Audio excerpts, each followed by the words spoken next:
Channel cook with Srujani. ಇವತ್ತಿನ recipe ಬಂದ್ಬಿಟ್ಟು ಪುದೀನಾ rice. ಪುದೀನಾ rice ಮಾಡೋದು ಹೇಗೆ ಅಂತ ನೋಡೋಣವಾ. ಪುದೀನ ಅರ್ಧ ಕಟ್ ತಗೊಂಡಿದ್ದೀನಿ. ಕ್ಯಾಪ್ಸಿಕಮ್ ಒಂದು ತಗೊಂಡು ಈ ರೀತಿ ಉದ್ದುದ್ದಕ್ಕೆ ಕಟ್ ಮಾಡಿಟ್ಕೊಂಡಿದ್ದೀನಿ. ಕ್ಯಾರೆಟು ಸಹ ಒಂದು ತಗೊಂಡು ತುರ್ಚಿಟ್ಕೊಂಡಿದ್ದೀನಿ. ಹಸಿ ಬಟಾಣಿ ಅರ್ಧ ಕಪ್.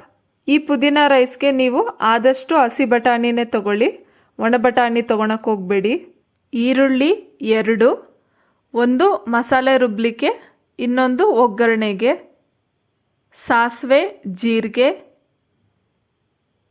ತುರಿದಿಟ್ಕೊಂಡಿರೋ ಕೊಬ್ಬರಿ ಅರ್ಧ ಕಪ್, ಕಡಲೆಬೇಳೆ, ಕರಿಬೇವು, ಹಸಿಮೆಣಸಿನ್ಕಾಯಿ 5, ರುಚಿಗೆ ತಕ್ಕಷ್ಟು ಉಪ್ಪು, ಬೇಕಾದಷ್ಟು ಎಣ್ಣೆ. ನಾನು ಮೊದಲೇ ಅನ್ನ ಮಾಡಿ ಆರಿಸಿಟ್ಕೊಂಡಿದ್ದೀನಿ. ಈಗ ಸ್ಟವ್ ಹಚ್ಚಿ ಬಾಣಲಿ ಇಟ್ಟು ಸ್ಟವ್ನ ಲೋ ಫ್ಲೇಮ್ನಲ್ಲಿ ಇಟ್ಕೊಳ್ಳಿ. ಬಾಣಲಿ ಕಾದ್ಮೇಲೆ ಒಂದು 5ರಿಂದ 6 ಸ್ಪೂನ್ ಎಣ್ಣೆ ಹಾಕ್ಕೊತಾ ಇದ್ದೀನಿ.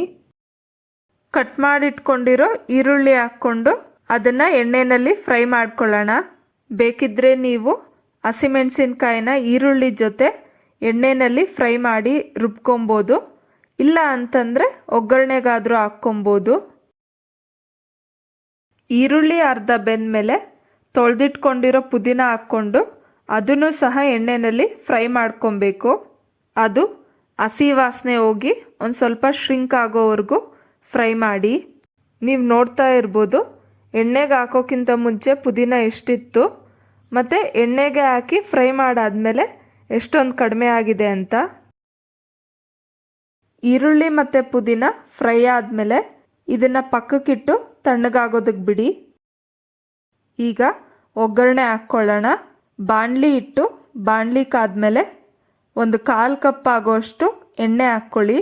ಎಣ್ಣೆ ಕಾದ್ಮೇಲೆ ಸಾಸಿವೆ ಜೀರಿಗೆ ಹಾಕ್ಕೊಬೇಕು. ಸಾಸಿವೆ ಸಿಡಿದ್ಮೇಲೆ ಕಡಲೆಬೇಳೆ ಹಾಕ್ಕೊಳ್ಳಿ. ಕಡಲೆಬೇಳೆ ಕೆಂಪಗಾಗೋವರೆಗೂ ಫ್ರೈ ಮಾಡಬೇಕು.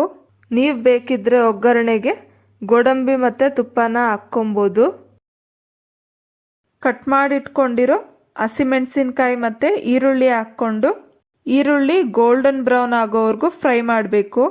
ನಾವು ಯಾವಾಗಲೂ ಒಗ್ಗರಣೆ ಹಾಕಬೇಕಾದ್ರೆ ಸ್ಟವ್ನ ಸಿಮ್ಮಲ್ಲೇ ಇಡಬೇಕು. ಕರಿಬೇವು ಹಾಕ್ಕೊಂಡು ಒಂದು ಸ್ವಲ್ಪ ಹೊತ್ತು ಕೈ ಆಡಿಸಿ. ಈಗ ಹಸಿ ಬಟಾಣಿ ಹಾಕ್ಕೊಂಡು ಅದು ಒಂದು ಸ್ವಲ್ಪ ಎಣ್ಣೆಯಲ್ಲಿ ಫ್ರೈ ಮಾಡ್ಕೊಳ್ಳಿ. ಬಟಾಣಿ ಒಂದು 5 ನಿಮಿಷ ಬೇಯಬೇಕು. ಅದು ಬೇಯೋದ್ರೊಳಗೆ ನಾವು ಮಸಾಲೆಗೆ ರುಬ್ಕೊಳ್ಳೋಣ.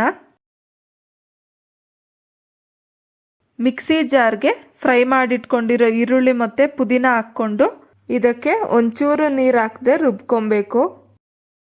ತುರಿದಿಟ್ಕೊಂಡಿರೋ ಕೊಬ್ಬರಿ ಹಾಕ್ಕೊಂಡು ಸ್ವಲ್ಪ ತರ್ತರಿಯಾಗಿ ರುಬ್ಕೊಳ್ಳಿ.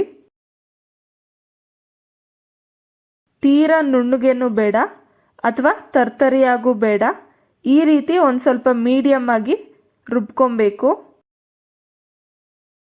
ಬಟಾಣಿ ಬೆಂದಿದೆ, ಕ್ಯಾಪ್ಸಿಕಮ್ ಹಾಕ್ಕೊಳ್ಳಿ. ಅದನ್ನು ಸಹ ಚೆನ್ನಾಗಿ ಬೇಯಿಸ್ಕೊಬೇಕು.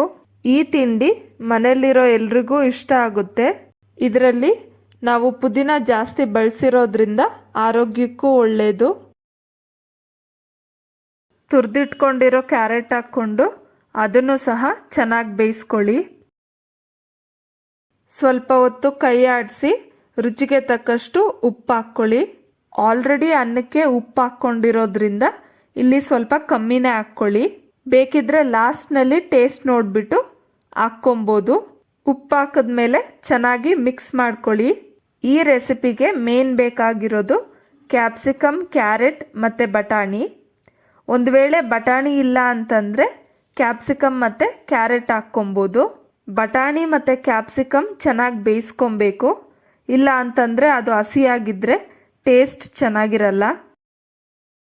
ತರಕಾರಿ ಎಲ್ಲ ಬೆಂದಮೇಲೆ ರುಬ್ಬಿರೋ ಮಸಾಲೆ ಹಾಕ್ಕೊಂಡು ಮಿಕ್ಸ್ ಮಾಡ್ಕೊಳ್ಳಿ. ಇದನ್ನು ಒಂದು 5ರಿಂದ 8 ನಿಮಿಷ ಎಣ್ಣೆಯಲ್ಲಿ ಫ್ರೈ ಮಾಡಬೇಕು. ಈಗ ಗೊಜ್ಜಿಗೆ ಒಂದು ಸ್ವಲ್ಪನೇ ಅನ್ನ ಹಾಕ್ಕೊಂಡು ಮಿಕ್ಸ್ ಮಾಡ್ಕೊಬೇಕು. ಅನ್ನನ ಗೊಜ್ಜಲ್ಲಿ ಮಿಕ್ಸ್ ಮಾಡ್ಕೊಂಡಾದ್ಮೇಲೆ ಸ್ಟವ್ ಆಫ್ ಮಾಡಿ. ಈಗ ಪುದೀನ ರೈಸ್ ರೆಡಿಯಾಗಿದೆ. ಸೊ ನೋಡಿದ್ರಲ್ಲ ಫ್ರೆಂಡ್ಸ್, ಪುದೀನ ರೈಸ್ ಮಾಡೋದು ಹೇಗೆ ಅಂತ ಅನ್ಬಿಟ್ಟು ನೀವು ಒಂದ್ಸಲ ಟ್ರೈ ಮಾಡಿ ನೋಡಿ, ಹೇಗ್ ಬಂತು ಅಂತ ಕಮೆಂಟ್ ಸೆಕ್ಷನ್ ಅಲ್ಲಿ ಶೇರ್ ಮಾಡಿ. ಮತ್ತೆ ಈ ವಿಡಿಯೋ ನಿಮ್ಗೆ ಇಷ್ಟ ಆದ್ರೆ ಲೈಕ್ ಮಾಡಿ, ಶೇರ್ ಮಾಡಿ, ಪ್ಲೀಸ್ ನನ್ನ ಚಾನೆಲ್ಗೆ ಸಬ್ಸ್ಕ್ರೈಬ್ ಮಾಡಿ. ಮತ್ತೆ ನಾನು ಇನ್ನೊಂದು ರೆಸಿಪಿ ಜೊತೆ ನಿಮ್ ಮುಂದೆ ಸಿಗ್ತೀನಿ. ಅಂಟಿಲ್ ದೆನ್ ಬಾಯ್.